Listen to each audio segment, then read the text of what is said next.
Bienvenidos a la sección sobre codificación binaria y hashing de variables. Para entender mejor las ventajas de este tipo de codificación, es bueno que recapitulemos lo que aprendimos sobre la codificación one-hot. En la codificación one-hot, por cada una de las categorías de nuestras variables categóricas, creamos una variable binaria. Retomemos el ejemplo de la variable color, que tiene 4 categorías, y por cada una de estas categorías creamos una variable binaria, rojo, azul, verde y amarillo, cada una con un significado que es entendible para los humanos. Discutimos anteriormente que la codificación one-hot extiende el tamaño de nuestro conjunto de datos, ya que por cada variable categórica vamos a crear nuevas variables binarias dependiendo del número de categorías que tengamos. Por ejemplo, acá, con nuestra variable color, creamos a partir de una variable categórica 4 nuevas variables binarias, por lo tanto, incrementando el número de variables en nuestro conjunto de datos. Recordemos también que discutimos que en la codificación one-hot podíamos usar k-1 variables para mapear toda la información que tenían nuestras variables categóricas. Es decir, que por este ejemplo, en vez de tener las 4 variables binarias, con 3 variables podríamos representar toda la información de esta variable. La codificación binaria y el hashing de variables fueron introducidas como técnicas de codificación que intentan contrarrestar la desventaja que tiene la codificación one-hot, y de hecho no expanden tan dramáticamente el tamaño de nuestro conjunto de datos después de la codificación de una variable categórica. Veamos cómo funcionan estas técnicas. En la codificación binaria se utiliza el código binario, esto es ceros y unos, para codificar el significado de una variable. Retomemos la variable color. Con codificación binaria necesitaríamos 2 variables adicionales para poder codificar las 4 etiquetas que tenemos presentes. Por ejemplo, rojo lo podemos codificar con 0 y 0, azul con 0, 1, verde con 1, 0 y amarillo con 1 y 1. Tenemos entonces que con estas 2 variables podemos utilizar un código binario para representar toda la información que teníamos originalmente en nuestra variable color. Ahora, si miramos cada una de nuestras nuevas variables creadas individualmente, nos damos cuenta que no tienen ningún significado aparente. Y de hecho, necesitamos tener las 2 variables en conjunto para poder representar toda la información que teníamos en la variable original, pero también necesitamos de las 2 variables para poder codificar cada una de las etiquetas que teníamos en nuestra variable color. Y esto hace un poco difícil la interpretación de los resultados de un modelo, ya que no es fácil explicar qué significan cada una de las variables, ni tampoco cómo el modelo llegó a tomar una decisión. Y puede que sea por esta razón que no hayamos visto esta técnica implementada en organizaciones. Sin embargo, la codificación binaria es un método bastante usado en otras áreas de ingeniería, y por lo tanto creemos que es bueno introducir la técnica. Pero debes entender claramente cuáles son sus desventajas para poder decidir si quieres aplicarla o no. El hashing de variables es un método alternativo de codificación que busca transformar las variables categóricas en un vector binario y es particularmente efectivo en variables de alta cardinalidad.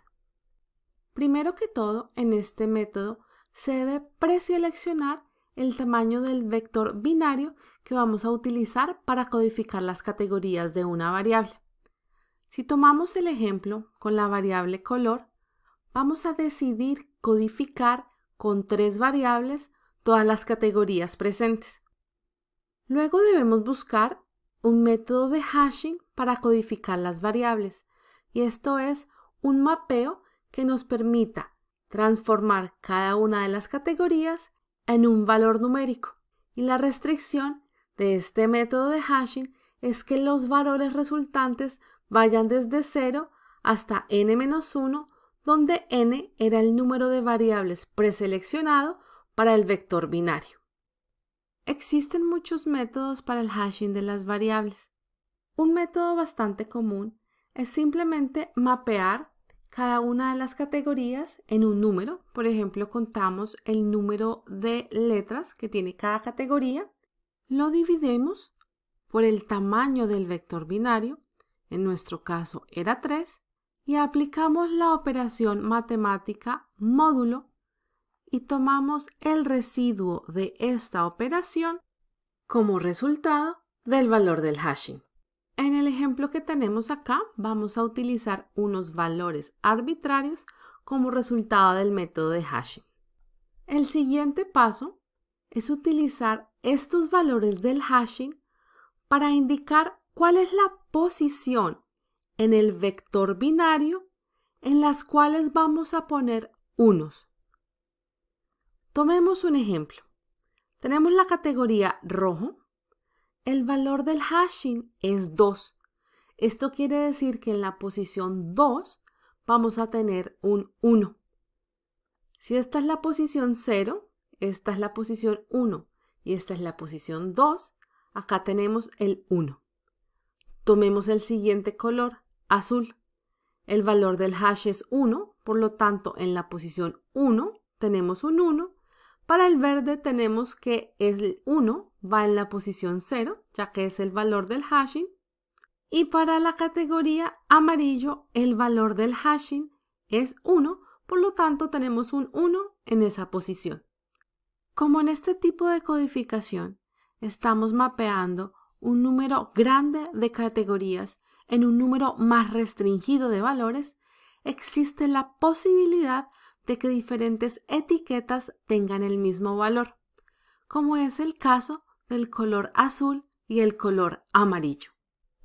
Como ven, este método de codificación tiene las mismas desventajas que la codificación binaria. Primero, las variables no tienen ningún significado aparente.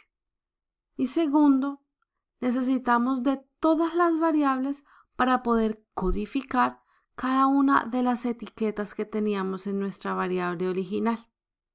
Podemos implementar estos tipos de codificación utilizando el paquete Category Encoders de Python.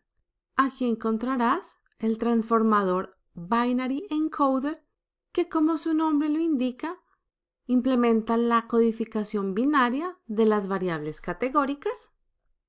Y también encontrarás el transformador Hashing Encoder que aplica un método de hashing ya predefinido para la codificación hashing de variables. Puedes leer la documentación de este paquete para encontrar más detalles. En este curso no vamos a profundizar más en ninguna de estas dos técnicas de codificación y te invitamos a que investigues en más profundidad estas codificaciones y decidas si las quieres implementar o no en tus proyectos de ciencia de datos. Es todo por este video. Nos vemos en el siguiente. Gracias.